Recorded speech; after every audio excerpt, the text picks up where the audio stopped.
Bismillahirrahmanirrahim. Assalamualaikum warahmatullahi wabarakatuh. Alhamdulillahirrabbilalamin. Wassalatu wassalamu ala asrafil anbiya'i wal mursalin Sayyidina wa maulana Muhammadin wa barik wa salim ajma'in amma ba'du.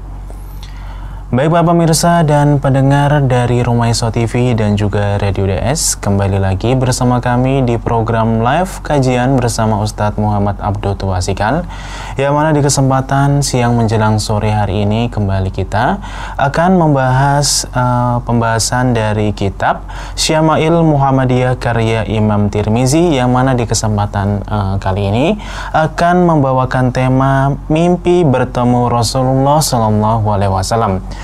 Dan untuk para pendengar dan pemirsa dari Rumaiso TV dan juga Radio DS, bila mana nanti masih ada waktu untuk bertanya, kami membuka peluang untuk para pemirsa dan pendengar untuk bertanya kepada Ustadz Muhammad Abdul Tuasikal lewat nomor interaktif kami tentunya di 081228185131, 081228185131.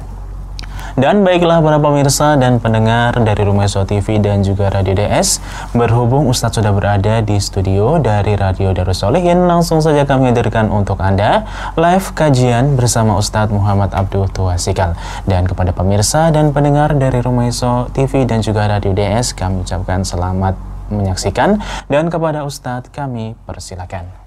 Bismillahirrahmanirrahim. Assalamualaikum warahmatullahi wabarakatuh. Alhamdulillah, salatu wassalamu ala rasulillah wa ala alihi wa sahbihi wasallam. Baik, kita sekarang akan merampungkan pembahasan kitab Syama'il Muhammadiyah karya Imam Tirmizi, membahas bab yang terakhir, bermimpi bertemu Nabi Sallallahu Alaihi Wasallam. Hadis di bab 56. Ya, dibaca. Hadis 407. Muhammad bin Bashar dan Muhammad bin Al-Mutsana bercerita kepada kami. Keduanya berkata, Muhammad bin Ja'far bercerita kepada kami. Ia berkata, Syu'bah bercerita kepada kami dari Abu Hushain, dari Abu Solih, dari sini bacanya Abu Hasin, ya, terus. Dari Abu Hasin, dari Abu Solih, dari Abu Hurairah. Ia berkata, Rasulullah SAW bersabda, barang siapa yang melihatku dalam mimpi, maka sungguh ia telah melihatku. Sesungguhnya syaitan tidak dapat menjelma, atau beliau bersabda, tidak dapat menyerupaiku. Terus man ra'ani fil manami faqad ra'ani. Siapa yang bermimpi melihatku dalam mimpinya, berarti dia telah benar melihatku. Fa inna syaitana la yatasawwaru aw qala la yatashabbahu bi. Karena setan itu tidak bisa menyerupai atau membentuk rupa Nabi Shallallahu Alaihi Wasallam. Terus hadis berikutnya. Hadis ini memiliki kandungan makna yang sama dengan hadis Abdullah bin Mas'ud radhiyallahu anhu sebelumnya. Ya, hadis Abdullah bin Mas'ud yang kita bahas sebelumnya. Terus hadis 408. Hadis 408. Qutaibah bercerita kepada kami. Ia berkata, Khalaf bin Khalifah bercerita kepada kami dari Abu Malik al-Ashja'i, dari ayahnya. Ia berkata, Rasulullah SAW bersabda, siapa yang melihatku di dalam mimpi, maka sungguh ia telah melihatku. Man ra'ani fil manami faqad ra'ani. Ya, siapa yang melihatku dalam mimpi berarti dia telah melihatku. Terus Abu Isa berkata, Abu Malik adalah Sa'ad bin Tariq bin Asyam. Tariq bin Asyam termasuk sahabat Nabi SAW. Ia meriwayatkan beberapa hadis dari Nabi SAW. Aku mendengar Ali bin Hujr berkata, Khalaf bin Khalifah berkata, aku melihat Amr bin Huraits, yaitu salah seorang sahabat Nabi SAW. Waktu itu aku masih kecil. Hadis ini memiliki kandungan makna yang sama dengan hadis Ibnu Mas'ud dan Abu Hurairah radhiyallahu anhuma sebelumnya. Ya, terus hadis 409.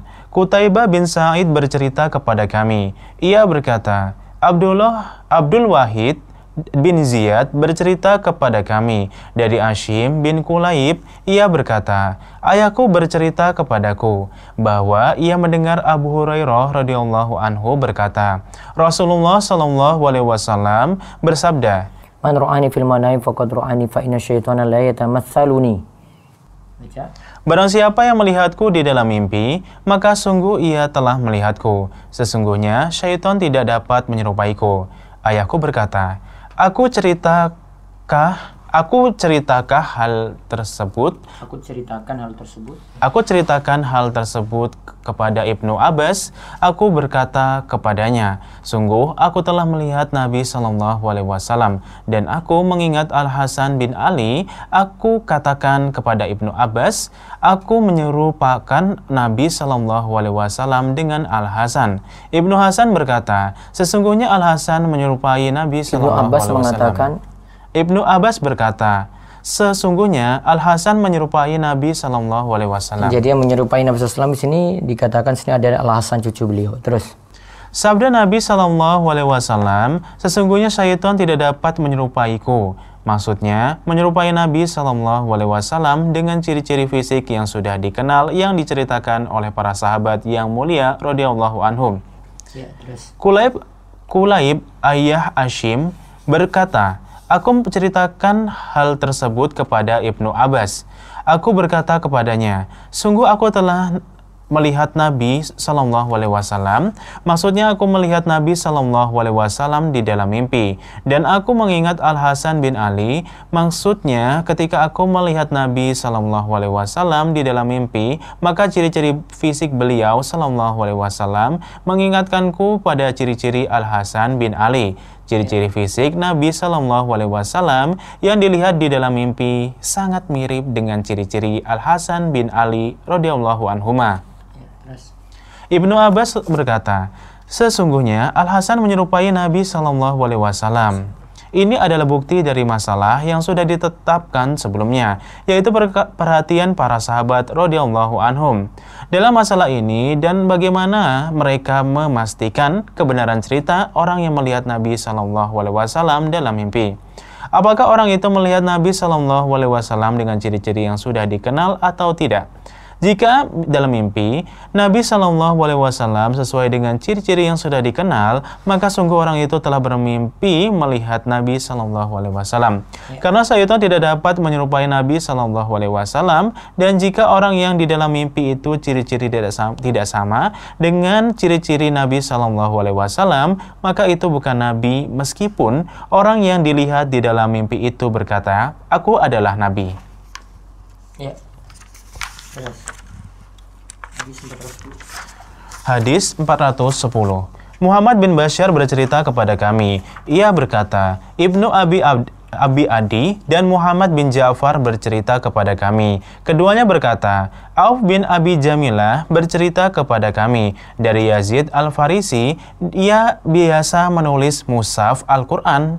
Ia berkata, aku pernah melihat Nabi SAW dalam mimpi pada masa Ibnu Abbas. Ia berkata, aku berkata kepada Ibnu Abbas, sesungguhnya aku melihat Rasulullah SAW di dalam mimpi. Ibnu Abbas berkata, sesungguhnya Rasulullah SAW bersabda, sesungguhnya syaitan tidak dapat menyerupaiku. Barang siapa yang melihatku di dalam mimpi, maka sungguh ia telah melihatku. Apakah engkau bisa menceritakan ciri-ciri orang yang engkau lihat di dalam mimpimu? Ia menjawab, ya, aku ceritakan ciri-cirinya kepadamu sebagai seorang di antara dua orang. Badan dan dagingnya coklat agak keputih-putihan, matanya bercelak, tertawanya indah, bentuk bulat, wajahnya indah, jenggotnya penuh antara sini dan sini, lehernya berisi. Auf berkata, aku tidak tahu apa yang disebutkan bersama dengan ciri-ciri ini. Ibnu Abbas berkata kepadanya, seandainya engkau melihatnya dalam keadaan sadar, maka engkau tidak akan dapat menyebutkan ciri-ciri lebih dari ini. Abu Isa berkata, Yazid Al-Faris adalah Yazid bin Hurmuz. Ia lebih tua dari Yazid Ar-Rokoshi. Yazid Al-Farizi meriwayatkan beberapa hadis dari Ibnu Abbas, sedangkan Yazid Ar-Rokoshi tidak pernah bertemu dengan Ibnu Abbas.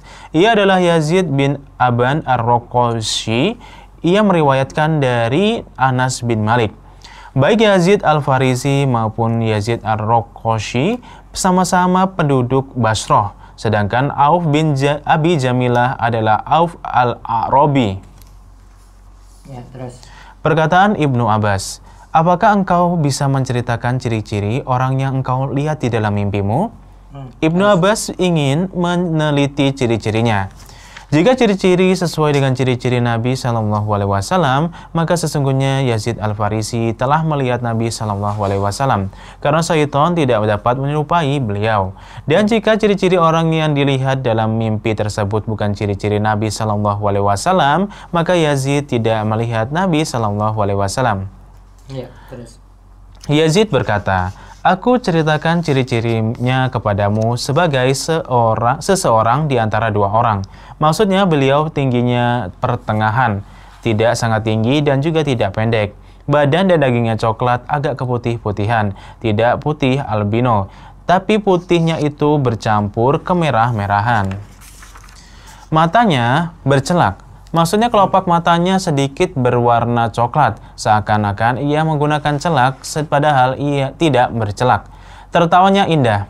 Bentuk bulat wajahnya indah, jenggotnya penuh antara sini dan sini. Maksudnya antara telinga kiri dan telinga kanan. Lehernya berisi, karena sangat lebatnya jenggotnya dan jenggot Nabi SAW. Leher Nabi SAW berisi itu karena penuh dengan jenggot. Berarti jenggot Nabi SAW itu lebat terus.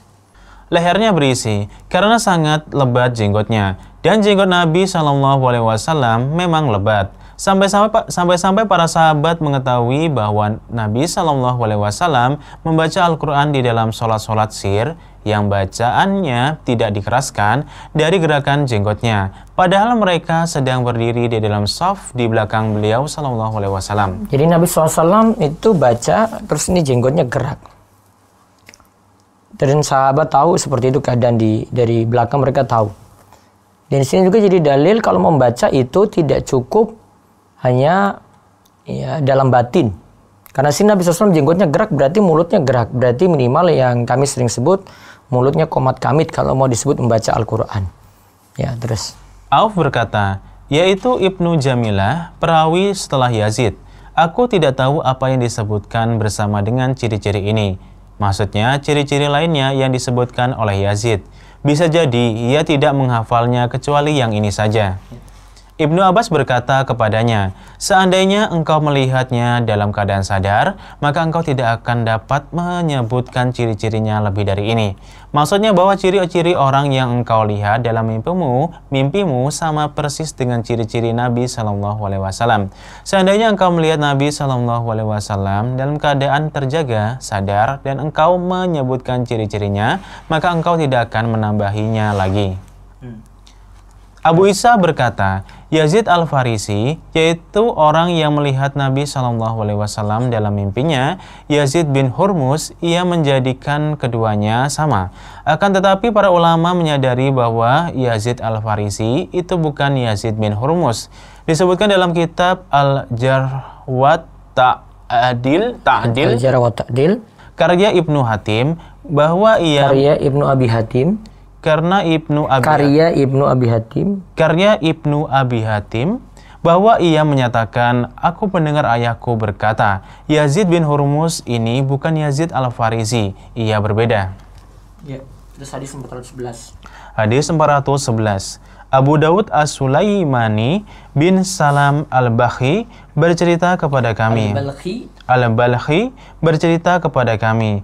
Ia berkata, An-Nadhr bin Shumail bercerita kepada kami. Ia berkata, Auf Al-A'rabi berkata, aku lebih tua dari Qatadah.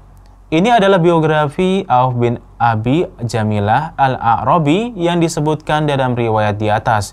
Ia yang meriwayatkan dari Yazid Al-Farisi, ia menyebutkan bahwa ia lebih tua dari Qatadah.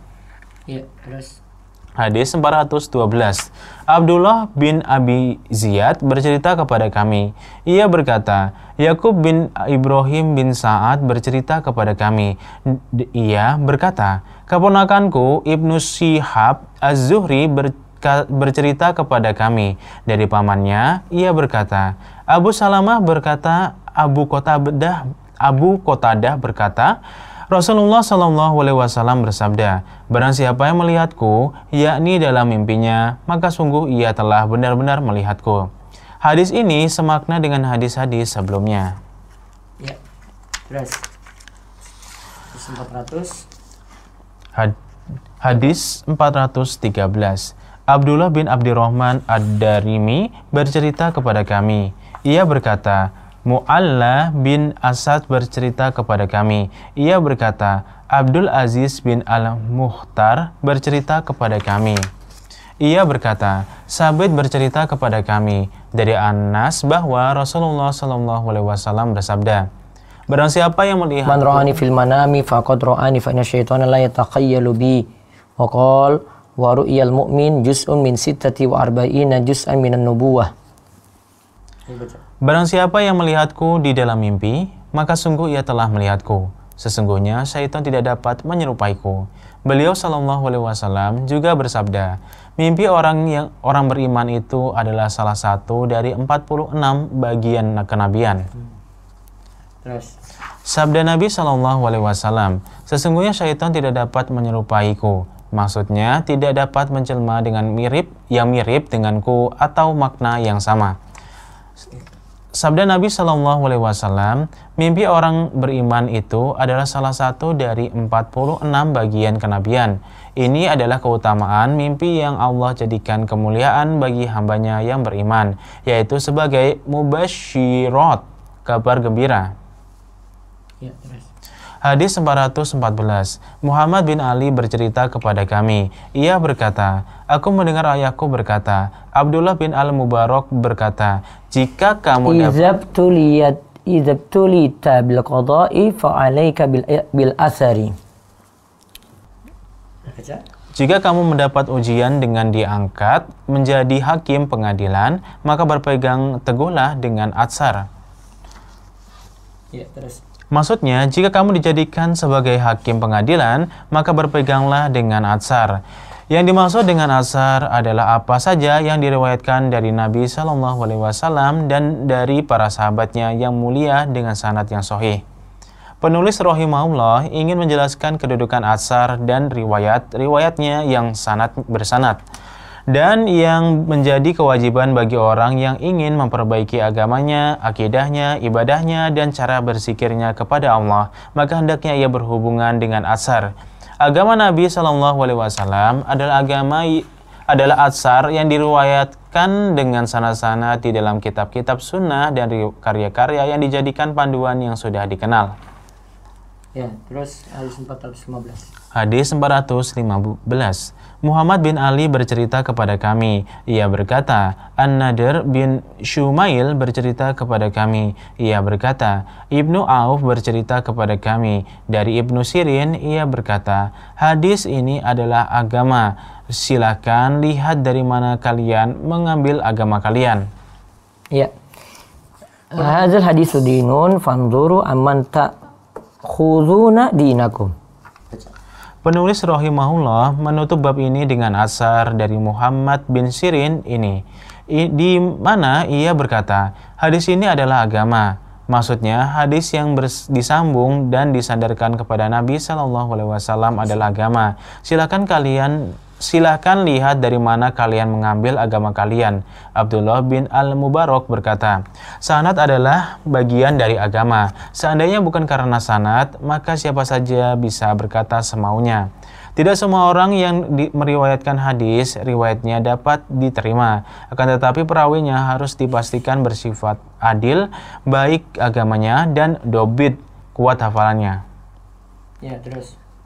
Oleh sebab ini, para ulama, baik zaman dahulu maupun zaman sekarang, sangat memperhatikan hadis-hadis Nabi Shallallahu Alaihi Wasallam. Mereka menyusun berbagai buku yang khusus membahas hadis-hadis sahih dan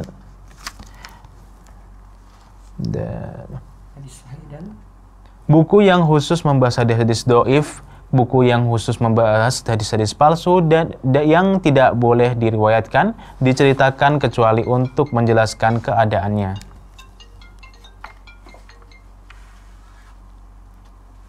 Ya, terus.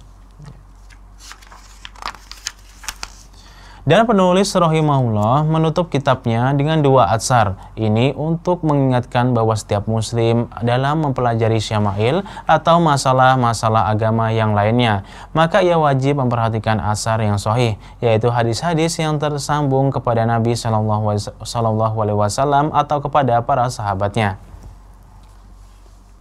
Ya, terus penutup. Musannif, yaitu penulis, menutup hadis ini dengan dua asar tadi ya, yaitu izabtuliyatil bil qada falaika bil asar. Jika kalian tertimpa suatu keputusan qada, maka hendaklah berpegang teguh dengan asar. Kemudian yang kedua, hadzal hadis dinun, hadis itu agama, fanzuru amman ta'khudha dinakum. Maka kalau mau mengambil agama, lihat dari siapa kamu mengambilnya.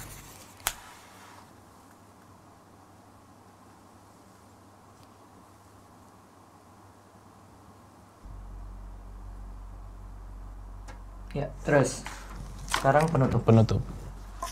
Setelah berkeliling yang bermanfaat dan melewati banyak faedah dari syama'il manusia terbaik, kisah perjalanan hidup pemimpin manusia dari yang pertama sampai yang terakhir, hamba Allah yang paling sempurna dari sisi ibadahnya, perjalanan hidupnya yang paling suci, akhlaknya yang paling tinggi, jiwanya yang paling baik, muamalahnya yang paling baik, pengetahuannya kepada Allah paling sempurna, dan paling merealisasikan peribadahan kepadanya. Tidak diragukan lagi bahwa kerinduan ini semakin memuncak untuk bisa melihat pemilik syama'il ini.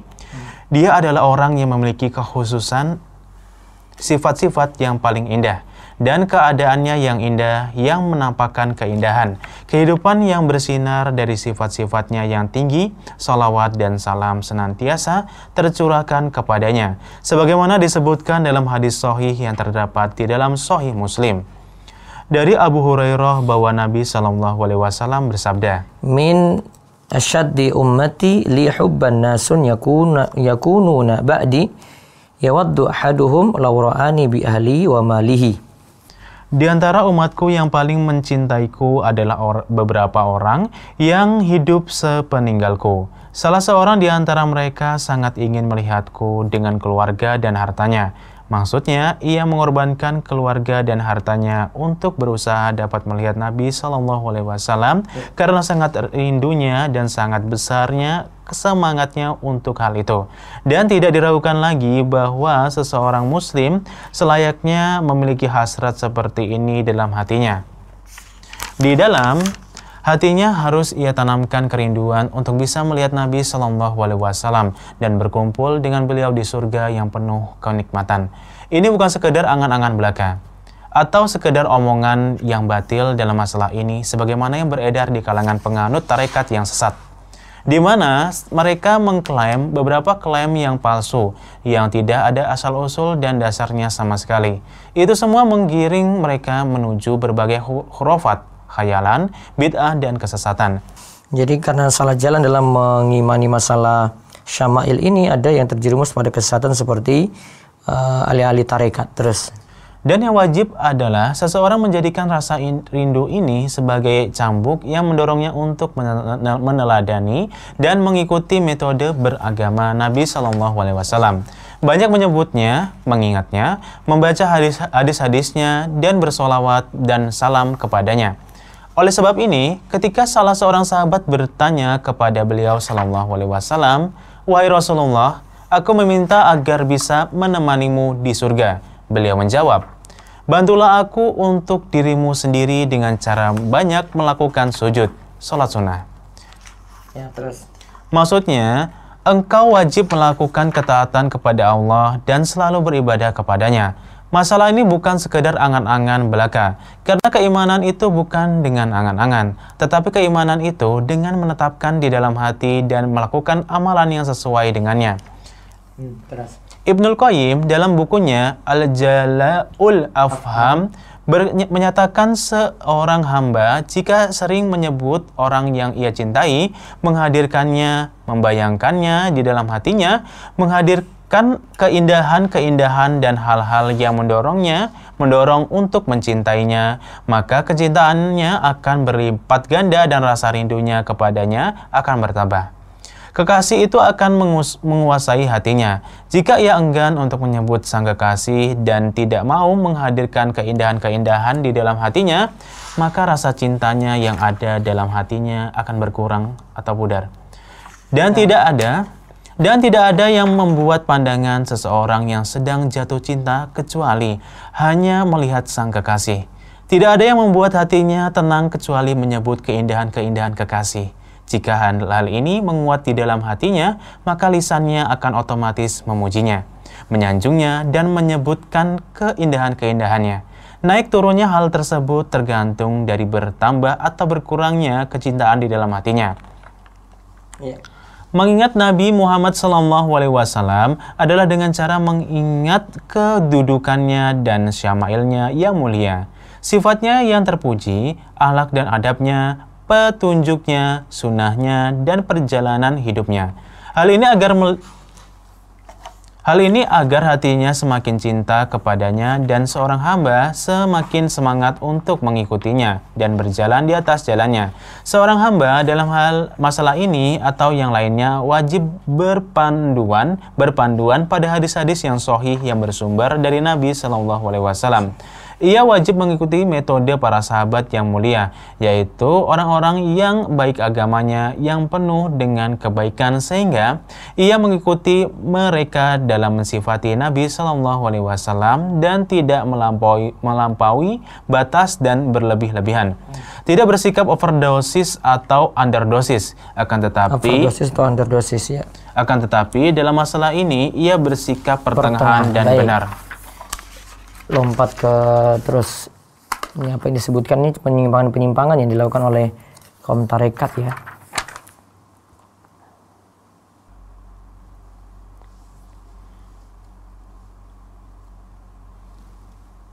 Nah,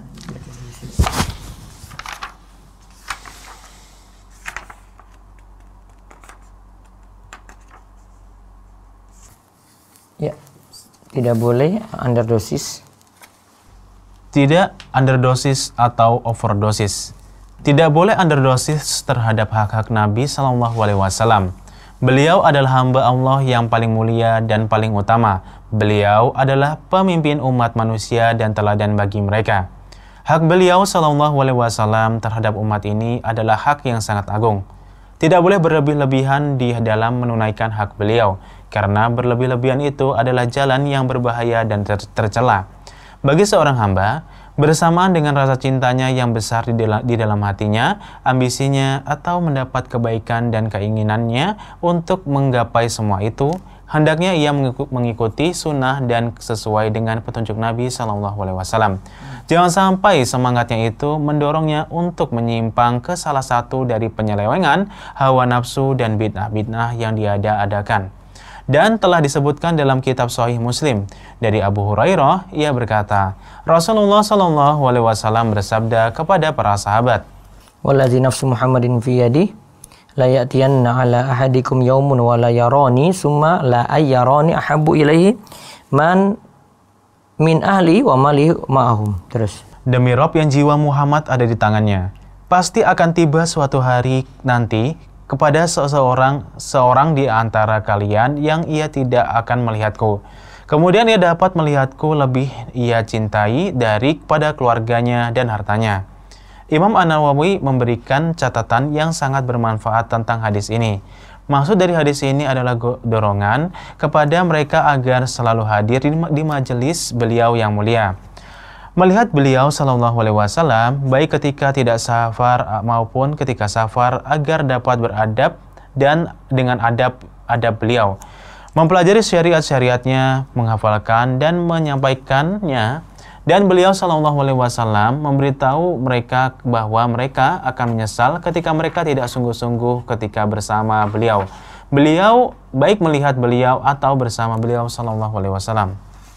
Ya, terus. Yang menjadi pendukung dari hadis ini adalah rasa rindu untuk melihat Nabi SAW itu didasari dengan amal usaha yang sungguh-sungguh dalam mengetahui petunjuk, adab, akhlak, dan muamalah beliau. Kemudian dia meneladaninya. Jika seorang hamba selalu lebih semangat untuk mengikuti sunnah, maka ia sesuai dengan petunjuk Nabi Shallallahu Alaihi Wasallam, beradab dengan adab Nabi Shallallahu Alaihi Wasallam, dan akhlaknya lebih mendekati akhlak beliau. Beliau Shallallahu Alaihi Wasallam bersabda, sesungguhnya orang yang inna min ahabbikum ilayya wa aqrabikum minni mujlisan yaumal qiyamati ahasinakum akhlaqa. Sesungguhnya orang yang paling aku cintai di antara kalian dan paling dekat kedudukannya denganku pada hari kiamat adalah orang yang paling baik akhlaknya. Setiap kali seorang hamba semangat dalam menggapai keimanan, sunnah dan mengikuti Nabi Shallallahu Alaihi Wasallam, menjauhi bid'ah dan hawa nafsu, maka itu lebih membuatnya mudah dengan izin Allah untuk memperoleh hadiah berupa melihat Nabi Shallallahu Alaihi Wasallam dan melangkah kaki mendampingi beliau di surga yang penuh kenikmatan. Kita memuji Allah atas karunia-Nya dan kemudahan darinya. Segala puji baginya dari awal sampai akhir. Baginya lah rasa syukur secara lahir dan batin. Kita memohon kepadanya agar memberikan manfaat kepada kita semua dengan ilmu yang Dia karuniakan kepada kita. Semoga Dia menjadikan kita mendapat dukungan dari ilmu yang kita pelajari dan ilmu itu tidak menjadi hujah terhadap kita. Semoga Dia menyemai hati-hati kita dengan keimanan. Semoga Dia memperbaiki semua keadaan kita. Semoga Dia memberikan petunjuk kepada kita untuk menempuh jalan yang lurus. Semoga Dia memudahkan kita mengikuti sunnah Nabi kita yang mulia, mengumpulkan kita bersama di bawah benderanya, mengumpulkan kita semua di dalam surga yang penuh kenikmatan, mengampuni dosa-dosa kita, juga dosa-dosa orang tua kita, kepada Imam At-Tirmizi, guru-gurunya, seluruh ulama umat ini, baik pada masa terdahulu maupun masa yang akan datang, seluruh kaum muslimin dan muslimat, kaum mukminin dan mukminat yang masih hidup maupun yang sudah mati. Sesungguhnya Allah Maha Pengampun, Maha Pengasih, Maha Memberi Karunia dan Maha Mulia. Dan doa kami yang terakhir adalah segala puji hanya bagi Allah, Rabb semesta alam. Allah senantiasa mencurahkan sholawat dan salam, memberikan berkah dan nikmat kepada hamba dan Rasulnya, yaitu Nabi kita juga kepada keluarga dan para sahabatnya semuanya. Alhamdulillahirrabbilalamin. Selesai pertemuan kita sampai pertemuan ke-80 membahas 54 bab sampai 56 bab sampai bermimpi bertemu Rasulullah SAW. Mudah-mudahan jadi pembahasan yang bermanfaat ya dari pembahasan Syama'il ini, dan kami sekaligus mewakili kru Rumaiso TV mengucapkan selamat Idul Fitri 1441 Hijriah. Taqabbalallahu minna wa minkum, siyaman wa siyamakum, kullu amin wa antum bi khair. Kita akan bertemu lagi insyaallah ba'da Idul Fitri nanti sekitar hari Rabu. Nantikan saja pengumuman-pengumuman yang nanti akan kami berikan. Silakan ikuti. Sore ini nanti ada jam 4 sore kita nonton bareng. Jadi videonya itu sudah ada, ini kajian malam Kamis di Darussolihin. Tapi kami putar ulang, itu rekaman yang belum diupload. Kita nanti nonton bersama. Jam 4 sore ini sampai jam 5, isinya tentang 6 amalan-amalan yang disunahkan pada hari raya. Jadi apa yang kita praktekkan mulai dari maghrib nanti sampai besok, nah itu kita amalkan nanti di dalam video itu nanti akan jelaskan dengan pembahasan yang sederhana insyaallah 1 jam dengan masyarakat yang ada di Gunung Kidul, sehingga bahasanya untuk orang awam cocok, bisa diambil pelajaran dalamnya. Nanti yang mau bertanya bisa di kolom komentar, saya akan melihat komentarnya.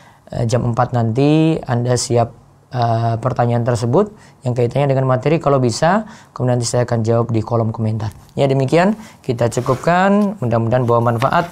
Dan video lengkapnya yang belum mendengar video-video Syama'il Muhammadiyah ini nanti bisa melihat di channel Rumaiso TV di playlist mengenal Nabi Muhammad SAW. Itu sudah lengkap ya, itu diikuti semuanya. Mudah-mudahan dapat ilmu manfaat dari nomor 1 sampai nomor 80 nantinya. Nanti sampai nomor 80 ini baru 53 video yang diupload. Karena 52 video itu sudah diupload di Ramadan, untuk Ramadan yang tahun lalu. Jadi ini dibahas 2 kali ya. 2 kali, yaitu Ramadan 1440 Hijriah ini, sisanya dirampungkan pada 1441 Hijriah. Baik, kami cukupkan. Subhanakallahumma bihamdika, asyhadu an la ilaha illa anta, astaghfiruka wa atubu ilaik. Assalamualaikum warahmatullahi wabarakatuh. Waalaikumsalam warahmatullahi wabarakatuh. Baik Bapak pemirsa dan juga pendengar dari Rumah Iso TV dan juga Radio DS, itu tadi telah kami hadirkan untuk Anda live kajian bersama Ustadz Muhammad Abdul Twasikal, yang mana tadi telah membahas dan merampungkan pembahasan dari kitab Syama'il Muhammadiyah karya Imam Tirmizi dengan pembahasan tadi mimpi bertemu Rasulullah SAW. Dan untuk para pemirsa dan pendengar dari Rumah Iso TV dan juga Radio DS, ada sedikit informasi yaitu mengenai jadwal kajian bersama Ustadz Muhammad Abdul Twasikal. Jangan lupakan ataupun jangan tinggalkan kajian bersama Ustadz Muhammad Abdul Twasikal yang akan disiarkan nanti pada pukul 5 sampai pukul 6 waktu Indonesia Barat, yang akan membahas tentang konsultasi zakat 1 jam dari e-book panduan zakat minimal 2. Ya, nanti akan tentunya membahas tentang tema-tema yang sudah tidak ada. Wah, baik para pendengar dan pemirsa dari Rumah Iso TV dan Radio DS, sampai di sini dulu perjumpaan kita pada kesempatan sore hari ini, dan kami tutup perjumpaan kita di kesempatan sore hari ini dengan membaca doa kafaratul majelis. Subhanakallahumma wa bihamdika, asyhadu an la ilaha illa anta, astaghfiruka wa atubu ilaik. Wassalamualaikum warahmatullahi wabarakatuh.